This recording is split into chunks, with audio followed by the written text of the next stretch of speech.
every single person that we hire is going to do something for that one thing. So I just wanted people that were specialized in a specific thing. And I felt like if we could tell people we did email marketing for e-commerce, anytime that someone thought about an e-commerce brand that needed email, they would think about me. Marketing is about values. Nike didn't call me and sell me this in a catalog. I bought this swoosh because it's ingrained in my soul.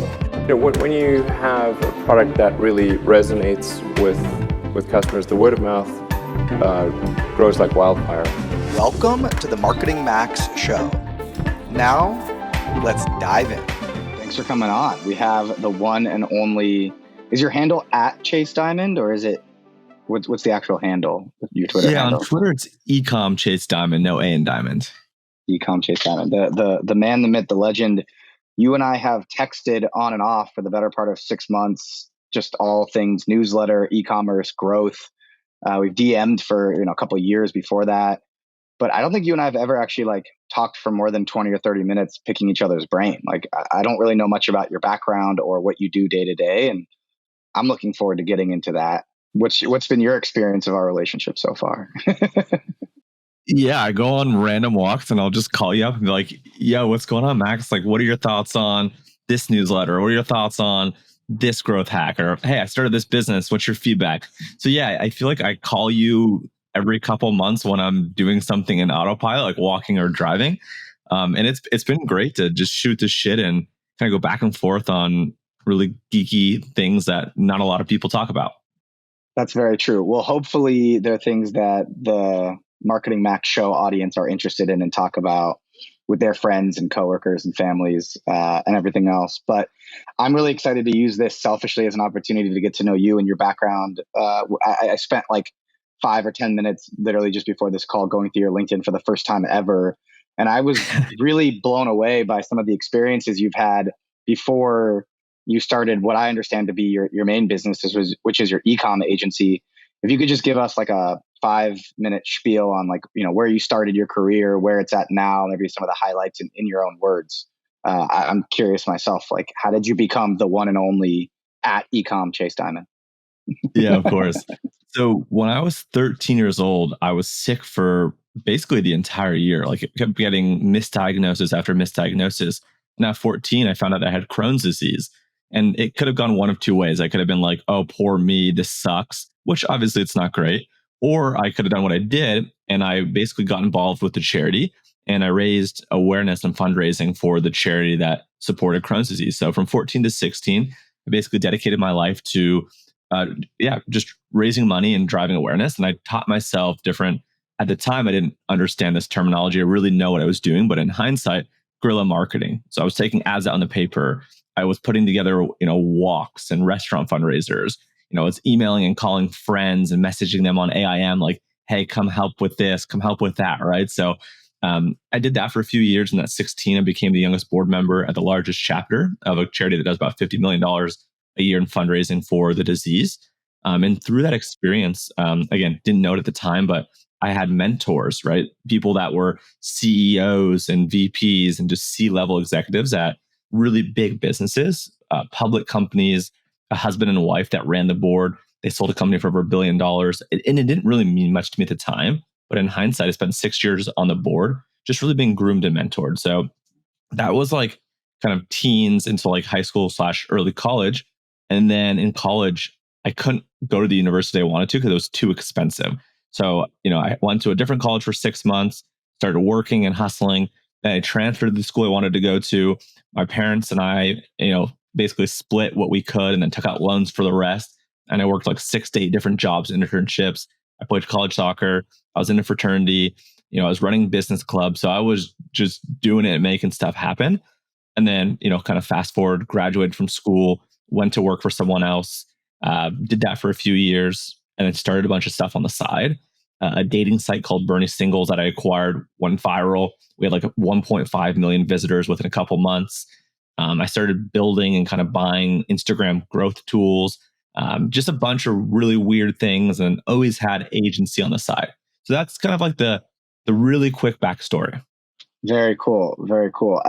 I always love asking people their backstory in their own words because you don't really get it on Twitter. Like I always wish Twitter had a LinkedIn, like resume kind of thing, like a tab on the profile. You could just click it and see, okay, here's all the experience. Cause I didn't know any of that before I went on your LinkedIn. We spent so much time on Twitter, but two interesting things that I picked up on that. Number one, Crohn's. I've been struggling with stomach stuff my whole life, and I was originally diagnosed with Crohn's. So we had that in common, and then my doctor changed the diagnosis to ulcerative colitis. This is way too much personal information on me, but it seems like we both kind of struggle with health issues that are maybe gut related, if I remember and understand what Crohn's is, right?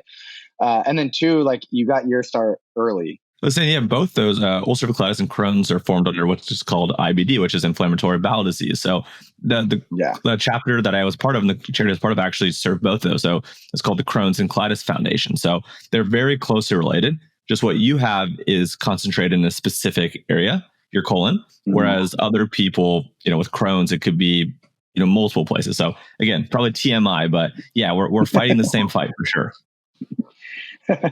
So yeah, we're not only fighting off Twitter trolls together, we're fighting off the same immune system, gut health issues that plague us. The other thing I think that's interesting and similar between us, another fight that we're fighting, is we just kind of learned marketing and guerrilla marketing early. I started my first company when I was 16 years old. It was a partnership that I had with my golf coach, my high school golf coach. Another thing also, I know we're both golfers, which we can get into, but mine was a spinoff of Groupon for golf in Southern California, where I grew up. I think we both grew up there too. Wow, there's a lot of similarities. We're just knocking off here. And and I did guerrilla marketing too. I would put flyers with like QR codes to our golf like discount deals on all of the different cars at all the different golf courses locally in Orange County, saying like, hey, if you want to play this golf course 50% off, you should go to groupars.com and take advantage of our daily deals for golf courses. So we both kind of got hooked on entrepreneurship, guerrilla marketing early.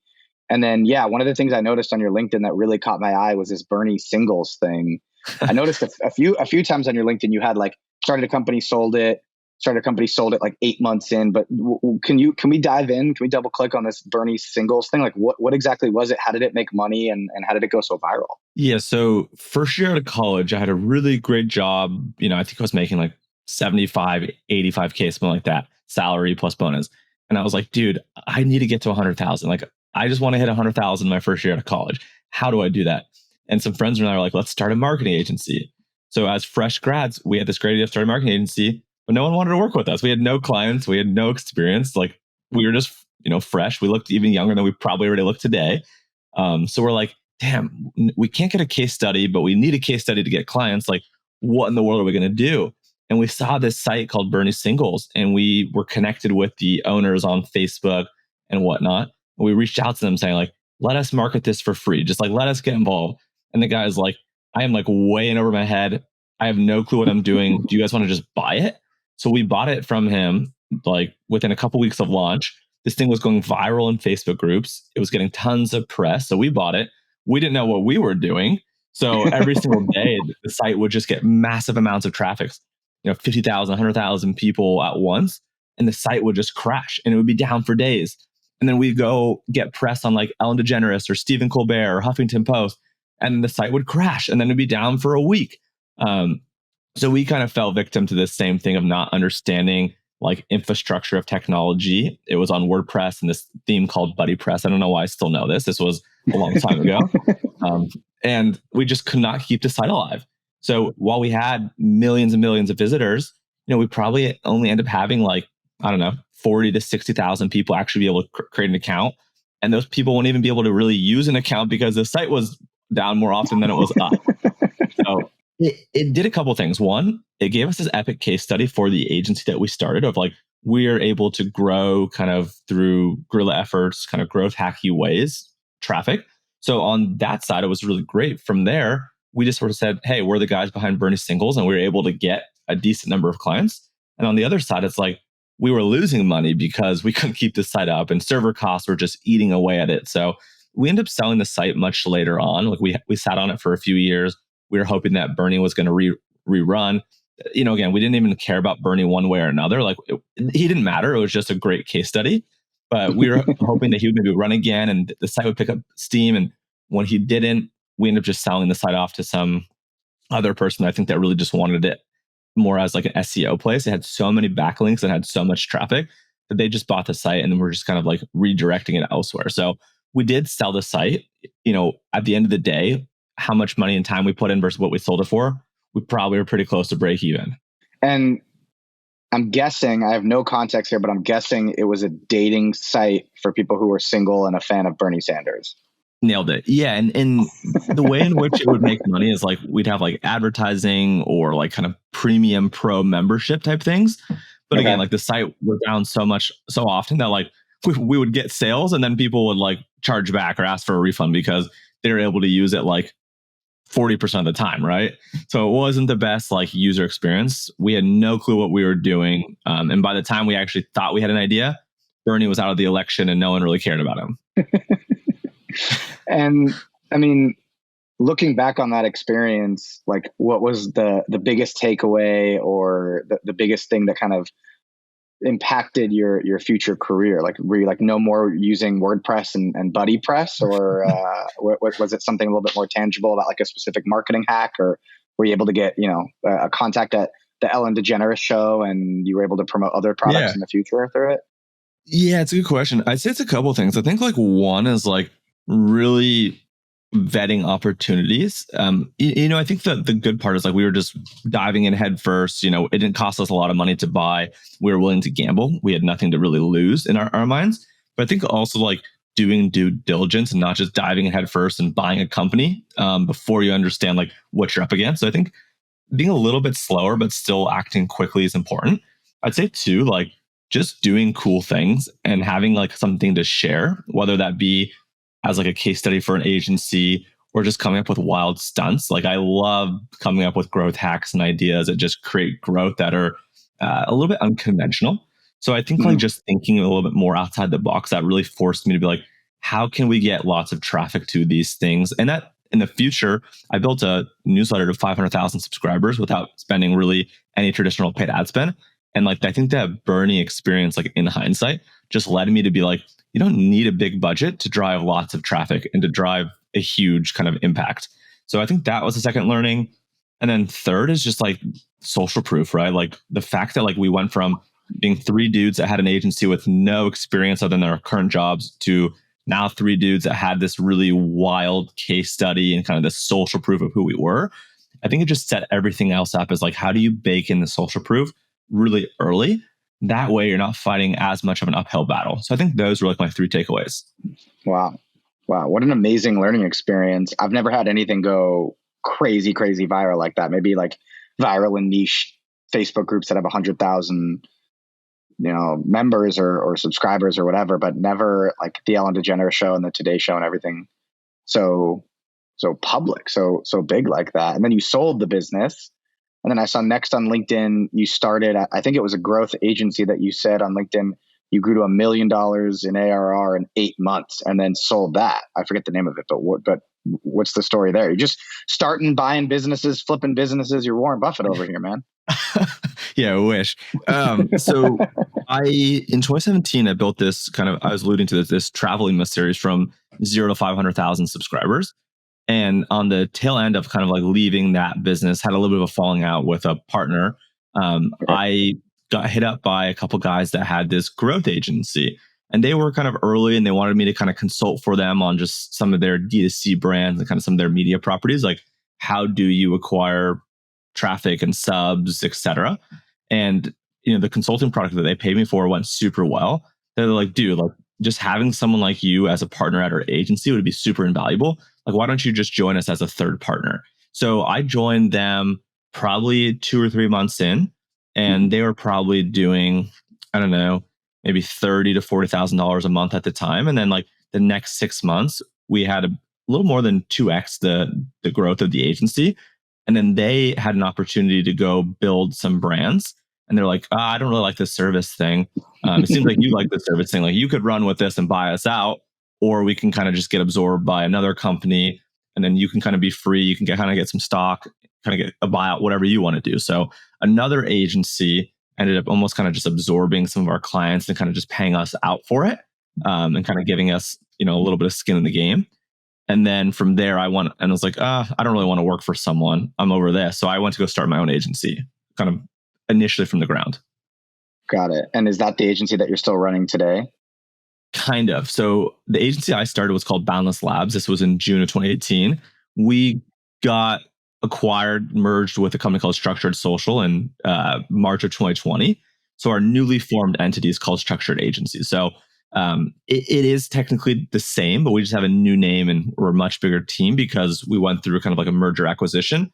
We're now, I don't know, 120, 140 something people across W-2s and freelancers, contractors, working with about 150 brands.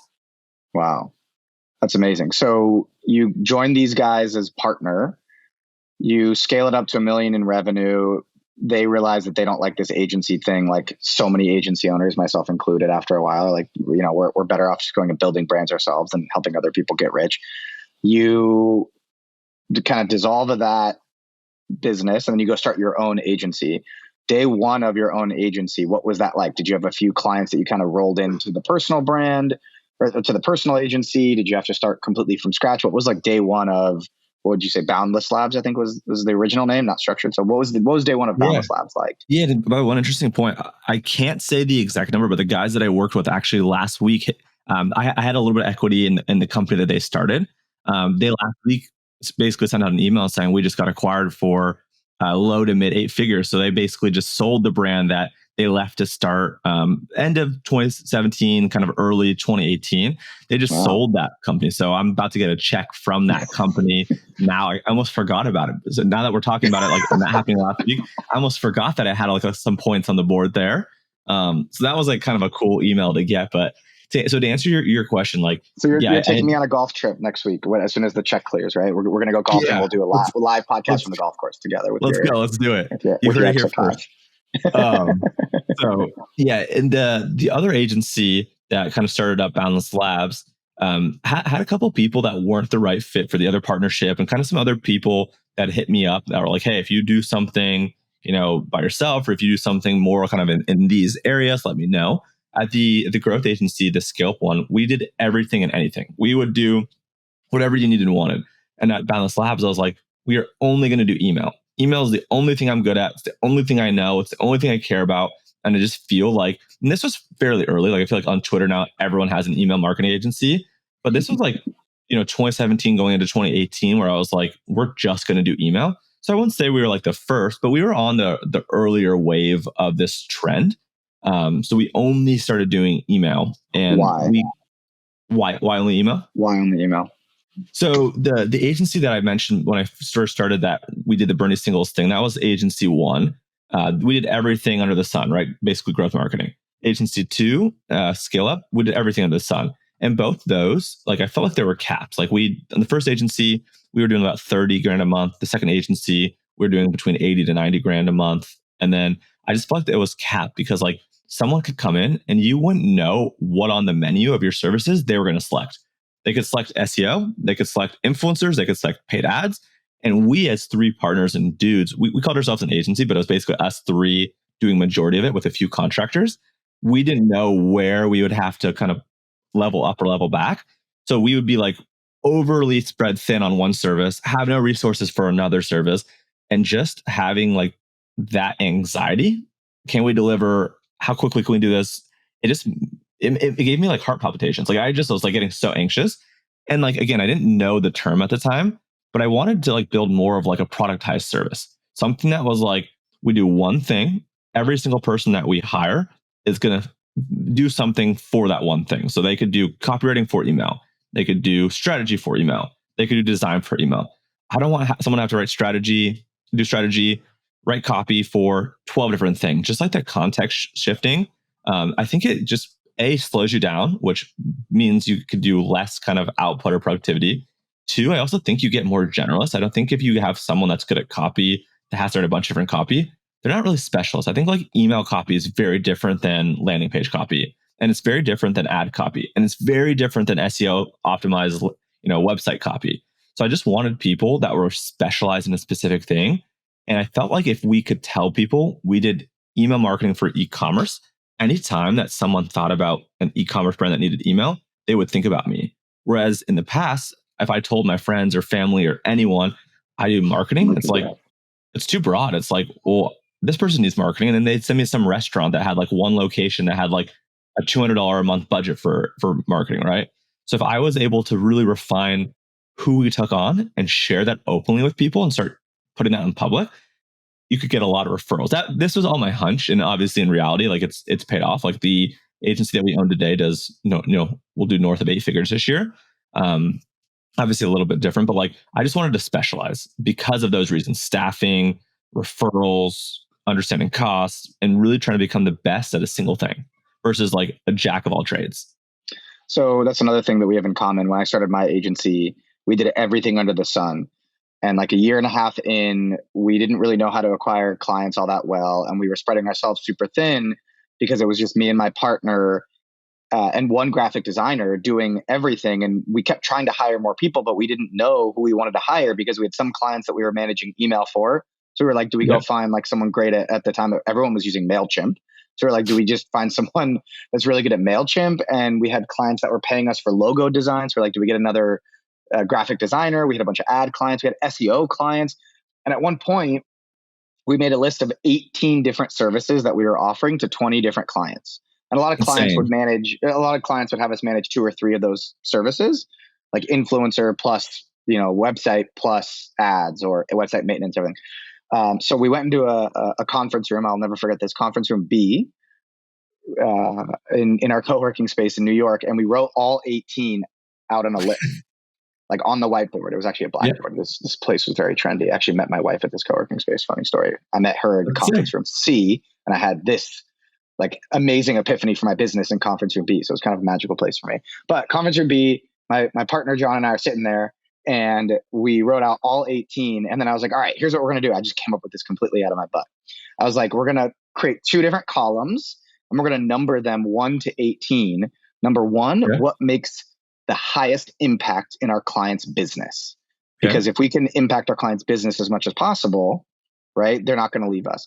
Number 2, what's the highest profit margin per service? Like what takes us the least amount of time to service, right? But we can charge the most for it. And we spent like an hour, we were debating over like number 15 and 16. I was like, 15 and 16 don't matter. Like we're going to focus down into like, 2 or 3 things.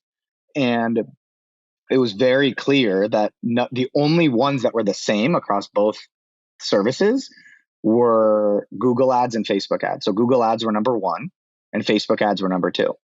And for a minute, we looked at each other and we were like, okay, we're going to become a Google ads only agency. Like, screw it. We're going to be like full Google ads only because we had amazing case studies and super high impact for the right brands, right? Yeah.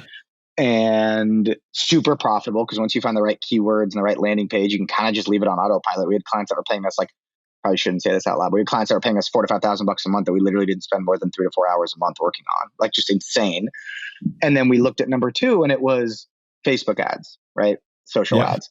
And so we were like, why don't we become a ads only agency? And this was early 2017. So similar to you, like before everyone and their brother and sister had a agency, a paid social agency, a search agency, an e-comm email agency, to your point.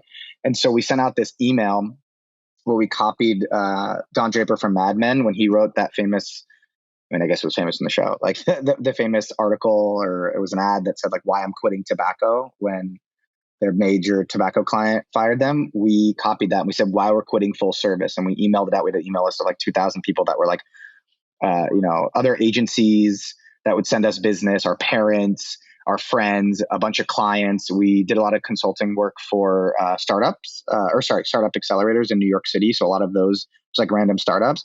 We're like, here's why we're quitting full service. We're only going to do ads. And here's a list of, we copied it almost word for word from Mad Men. Here's a list of agencies that do everything else well. And we recommended a bunch of agencies, and a couple of those agencies emailed us like 30 minutes later. Like we had 6 people fill out the form, like for branding help and for like SEO help. So cool. But like 60 days later, we had doubled our revenue because we gave a lot of the revenue back, or a lot of the last month's retainer back, because we were mid-month to the client. We were like, we're out. Like, we'll help you transition over to whatever your agency is. And so that's how we were able to pick Facebook ads and Google ads to go from 18 different services down to 2. Yeah. I'm wondering for you specifically, why email? because you were doing, like you said, influencer and ads and website and everything else. Like totally spot on. And you and I kind of had the same epiphany. It sounds like about being able to hire people and struggle with everything else. But like, why specifically email? Yeah, because for me personally, like email was the only thing I was good at. And it was the only thing that I liked. And it was the only thing that like throughout my entire career, internships throughout college, jobs after college, like email was that channel that I could lean on when I needed it, both for acquisition in terms of like a lot of the students that I acquired at this first product that I scaled to 250,000 users came from cold email. A lot of this newsletter growth came from cold email. And it was a newsletter. So it literally was an email business, right? When I looked at everything that I had done well, I'd done that. So it wasn't like I was like, oh man, let's look at the market. Let's see who's operating here. I don't think I was that smart enough. I'm just like, I'm really good at email. I'm going off on my own. If I'm going to find anyone else, we're going to do email. So I ended up just offering email, had a partner. He liked email too. And we just kind of rocked and rolled with it. Never like second guessed it, never looked back. And it was a really great decision in hindsight. I love that. I love that you were just like, email is my bread and butter. It's who I am. It's like deep in my Crohn's gut. And probably shouldn't make that joke, but it's like, it's deep in my gut. I understand it. Like, this is what I'm passionate about and I'm good at it. So let me just stick with what I'm good at and what I'm passionate about. You mentioned earlier, you had another project early on in your career where you scaled it to 500,000 subscribers. It was like a travel newsletter or something. Can you talk a little bit about that? What was that? And how did you scale it to 500,000 subscribers without spending any money? I mean, I have a newsletter business. I would love to get to 500,000 subscribers without spending what I'm currently doing by abusing my credit cards. Yeah. Growing my newsletter business.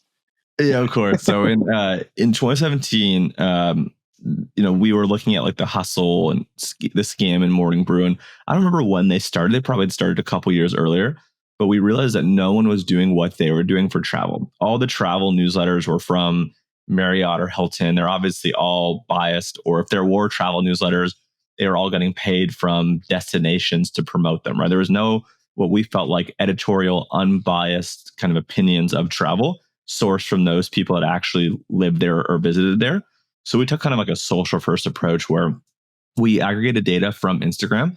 And this was back when this was actually prior to the contact button on Instagram, where a lot of people had like email within their bio. So we built a tool that basically grabbed about 5 million emails of people on Instagram that said, had some kind of relation to travel. So we would basically look at hashtags like hashtag travel or accounts that people followed. They followed like Nat Geo or beautiful destinations, or people that geotag things like Bali, Indonesia. We basically grab a list of those people. We had 5 million. We knew, how many posts they had, how many followers they had. We knew their bio text. We knew places that they've geotagged. We knew so much about them that I could be like, hey, Max, I wanted to reach out. I know you live in South Orange County. I mean, obviously now you live in LA, but know that you're from South OC. Wanted to reach out to see, if you wouldn't mind sharing some tips about, a couple of your favorite restaurants or something, right? So we were able to send super targeted messages. I mean, our emails were getting 50, 60, 70% open rates, 10, 15, 20% click-throughs, 10, 15% replies.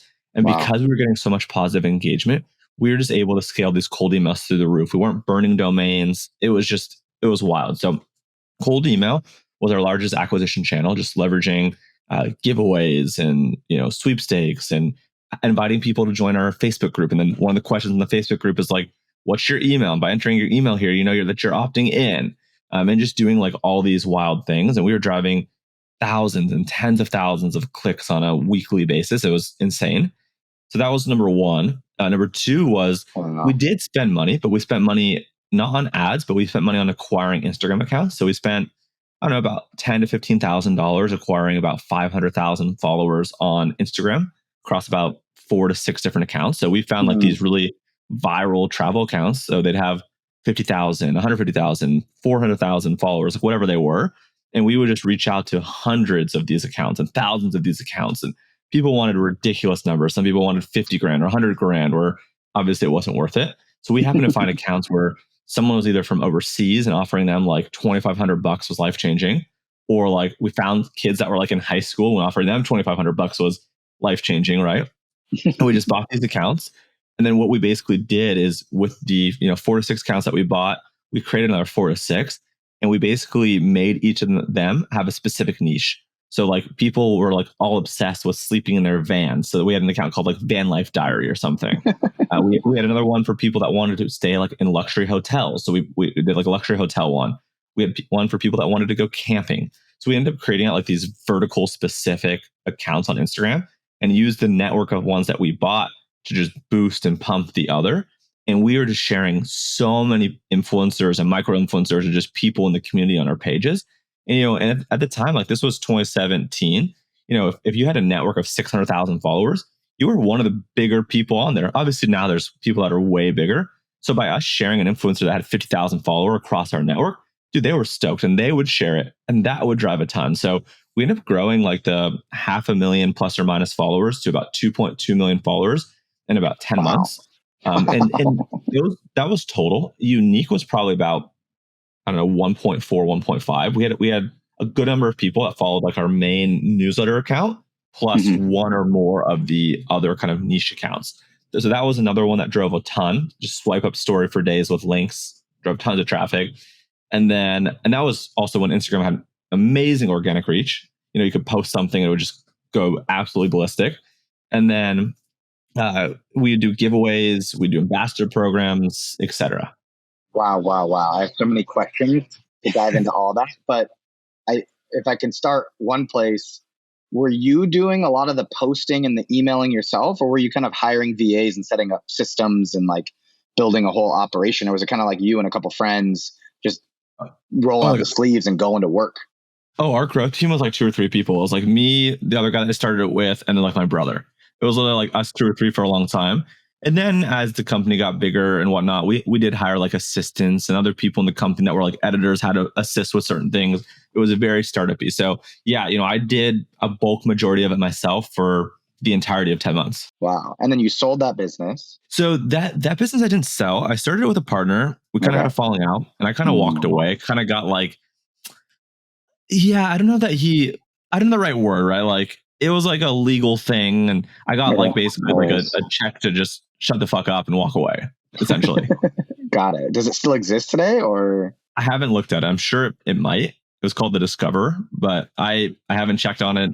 It was not a good experience. I got really screwed. So I haven't thought about it really like in 6 years.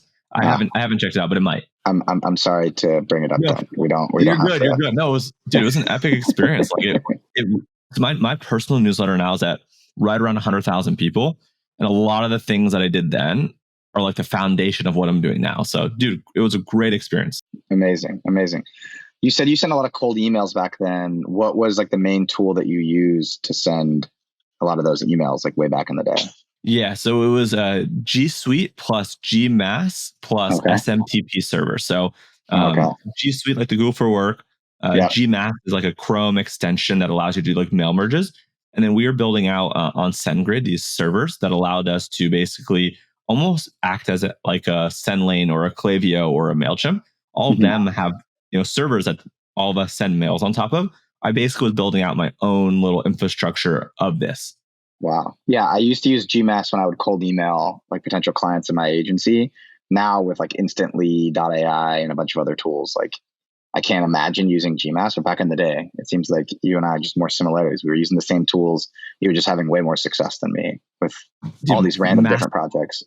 Mass Planner was one I used back in the day that all the real kind of growth hackers know about. That was like so janky. I was like an iMac guy, but I had to get like a PC, or if not, I had to get like a private server on my computer that I'd run, and it would be running all night. And dude, it was wild times. Dude, one other thing that's kind of funny, I'll let you keep asking questions, is like in the job out of college, we grew that platform to like 250,000 college students using it. At one point, in my desk next to me, I had 50 burner phones. Like it literally it must have gone like 10 or 20 feet in the air. I remember the picture of me just chilling here, holding like all the burner phones so they didn't fall. Like it was just nuts. I had to like stand on chairs to make sure that like I could stack them all up. It was like wild times.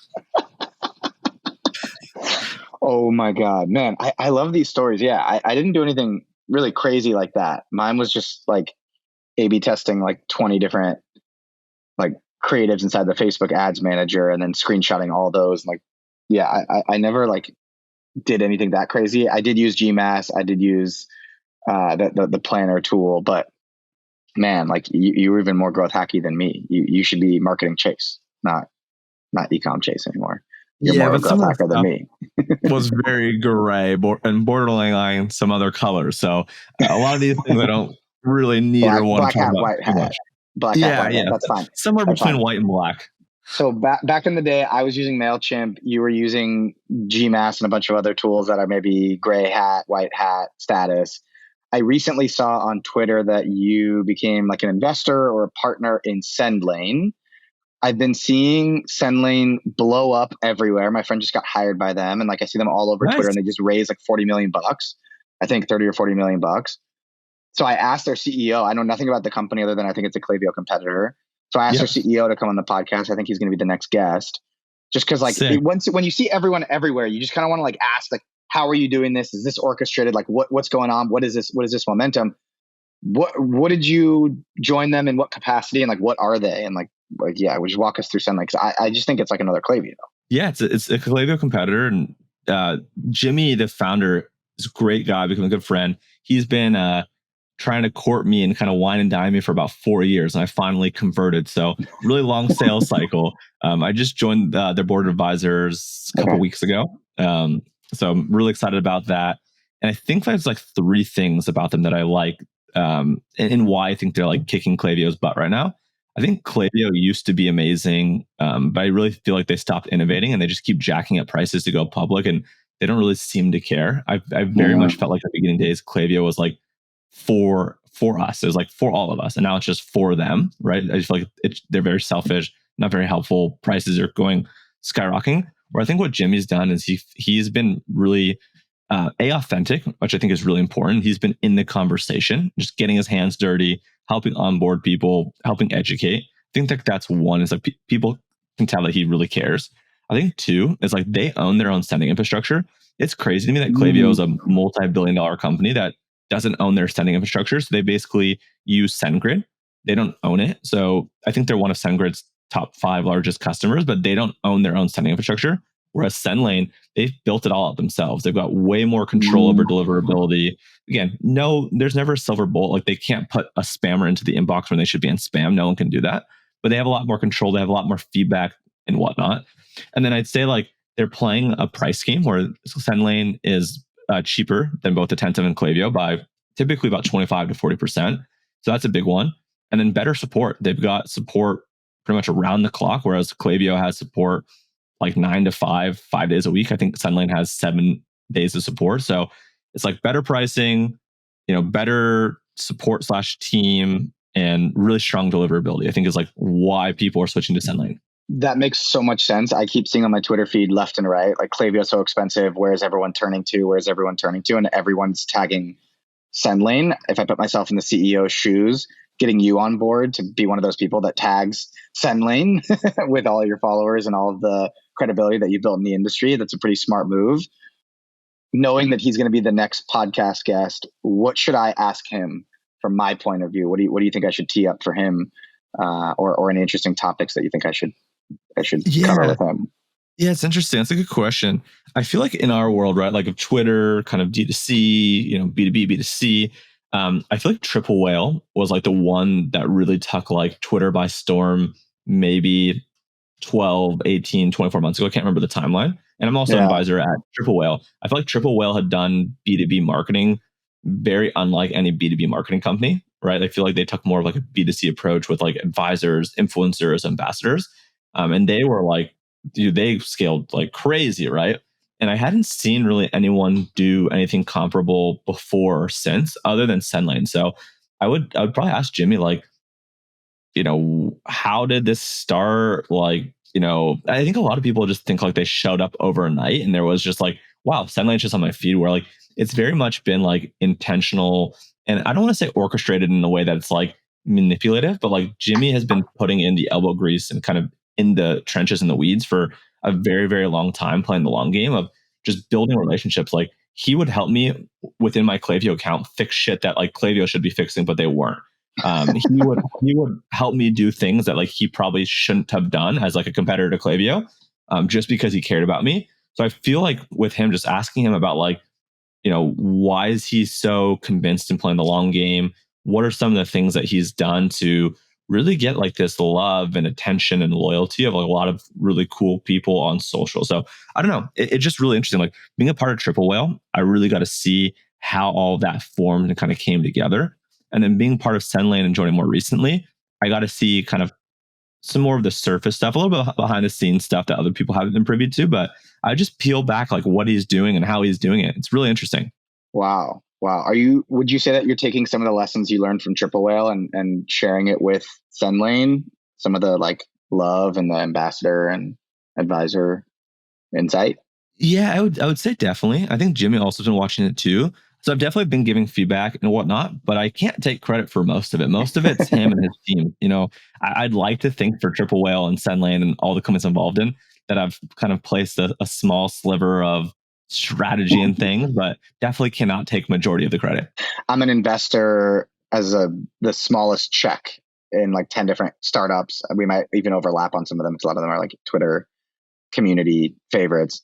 But I bought this domain when I first started doing angel investing because I knew my check size was really tiny, but because of my experience and my insight and my audience as well, I bought the domain morethancheck.com because I wanted people to know that like I'm more than whatever money I put in. Like I'm here to help you with, anything that I can, right? Anything beyond the money. I always say like the money's the least part of the way that I can help you.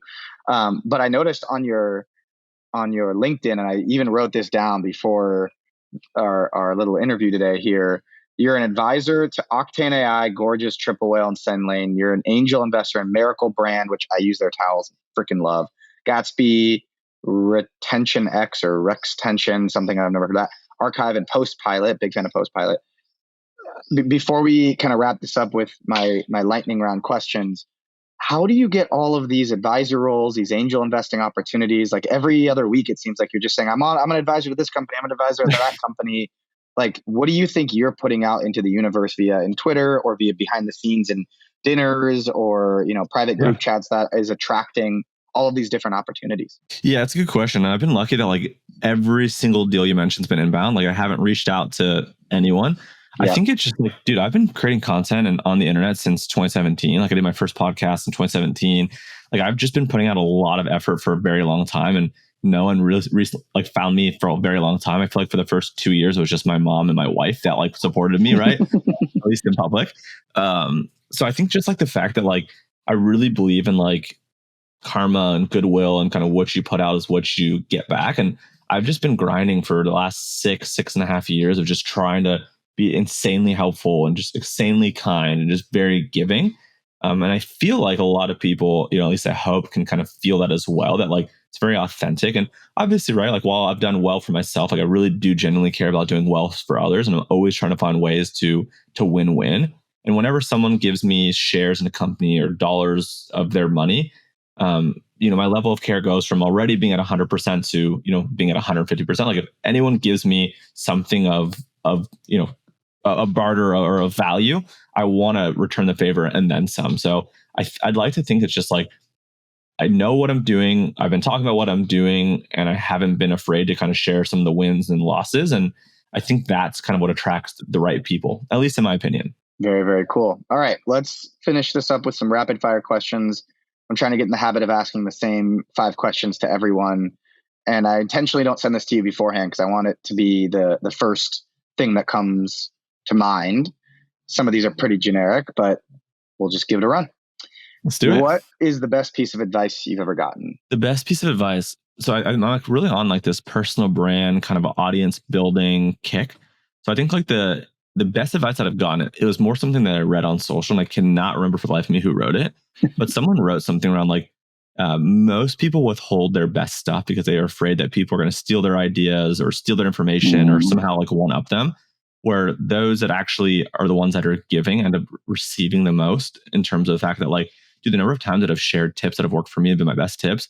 The number of times that people have tested it and said, hey, have you thought about this? Have you tried that? So I think just by like openly sharing your best stuff and not withholding things, like you actually create people that want to give you money, that want to help you, that want to see you win. So I don't think you should be afraid to share your ideas openly, and don't withhold your best stuff. Great advice. Absolutely great advice. If I'm showing good listening, you went to 2 different colleges, but across your entire college experience, what was the favorite class you ever took? Favorite class? I think the class that pisses me off the most, that's the most memorable, is my entrepreneurship class. Um, I remember getting like a C minus or a D plus in entrepreneurship class, right? And I always think too about like the professor that was there. Like I've stalked him over the years. I'm like, dude, this guy's done nothing. Like he just is a professor. Like he's never actually built a business.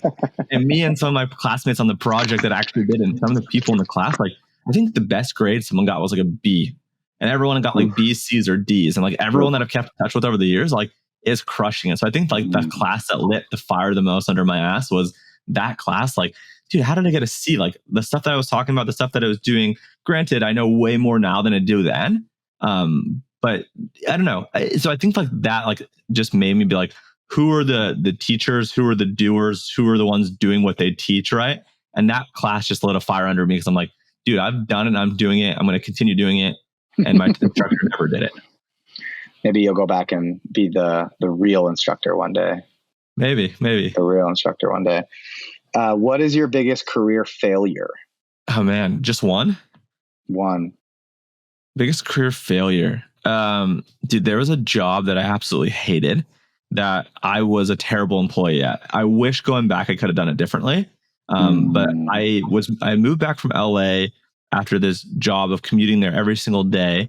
And then I got this job at like a local paper and I just hated it. They were just so mean and rude. And I just felt like I was underpaid. And it just was like a terrible environment that like, dude, I would take like a 2-hour lunch and just go to the driving range and I would show up late and I'd leave early and I'd just like half-ass it because I felt like they always like, they wouldn't pay me on time. And I felt like they just were not very kind and they were very rude. And I don't know, they just looked at me like I was worth less than anyone else there because I was young. So I lasted like 2 months and I hated my life and they probably hated me. So I wish I could have done that differently just because, you know, egotistically, I want like every interaction to be my best one. So I was young and felt taken advantage of and I acted out of, you know, those types of emotions. Fair enough. I love that answer the most of any of the ones I've gotten so far because most people say like something that they really messed up. But for you, it really felt like a time in your life that was not just like I messed something up or this was like this happened to me and like, you know, I made the wrong decision. This was like there was a bad environment and I didn't react to it the best way that I could have. And like just staying there and letting myself be in that mental state is or was a pretty big failure. I know you have a hard stop in a few minutes. So let's bang these last 2 out. The most impactful book you've ever read. Dude, it's crazy. I can't remember a single book I've ever read. Like I think I've read like 1 or 2 books ever, and I don't remember the name. That being said, like I did read a book in high school. I don't remember it exactly entirely, but the author of the book is someone that I really look up to. He actually added me on LinkedIn a couple months ago, and he told me he loved my content, and that just like made my day. I wouldn't say like it had a massive amount of impact on my life because I don't really remember it, but I do remember reading it, and I remember following the CEO, and I really liked the CEO as a person and some of his philosophies. I can't remember the book though. I think I read it when I was like 12 What's or 13. What's the guy's name? He was the guy from Rework. I don't know if you've seen like I think the company called like the 27 Rework. Signals. The guy's name is Jason Fried. Yeah. Basecamp is the company. Oh, Basecamp. Yeah. I think the parent company is like 27 Signals or something. He had reached out to me a couple months ago, and I was just like fanboying really hard because I really like the stuff that he talks about online. Got it. I'm gonna have to check that book out. I've been really into audiobooks these days. Like I hate reading, like really hate reading. I bought a Kindle, I bought an iPad. I tried to figure out like all the different things, but like when you find a good book, it's, you know, a 15-hour long podcast episode. And so I just put my headphones in, sit outside, let the sun fry me, and I listen to a good book. And I've been learning a lot lately. So, you know, maybe something to check out. Little piece of advice that you didn't ask for. Maybe if there's a book you're really interested in, but I know you're not a big reader, maybe try the audiobook. Finally, I know you're a golfer, but outside of work, what do you like to do for fun? Yeah, with the kids, I think my own hobbies have been put on pause. I love to golf. I don't get out there often enough. Most of my stuff happens to be with the kids, going swimming, going to the park. You know, we've been buying a bunch of like, you know, slip and slides and water slides and bounce houses and just setting things up. So just hanging out with the family. We bought like a pizza oven, so we love making pizzas. working out, playing basketball, playing golf, those types of things. Very freaking cool, man. Well, thank you so much for taking the time to come on the podcast today. I have like a list of 4 or 5 other things that we didn't even get to, but you and I overlap on so many different things that, I might have to ask you for your precious time again to come back and do another episode when we get a little bit bigger. That way you get a little bit more eyeballs, impressions, reach, whatever you want to call it. Where can people find you? Anything you want to plug? Anything you want to plug? Where can people find you? Find me on Twitter, e-comm Chase Dimond, O-A and Diamond, and then find me on LinkedIn, just Chase Dimond, D-I-M-O-N-D. So thanks for having me, brother. All right. We'll talk to you soon. Thanks so much for coming on. Peace. Thanks for listening to the MarketingMax show. It takes me and my team hours to produce it every single week, but it only takes you 15 seconds to hit that share button and text it to a friend, drop it in the Slack group, or share it on Twitter, Facebook, Instagram, or any of your favorite social platforms. I appreciate you taking the time to check out my content. Have an awesome day.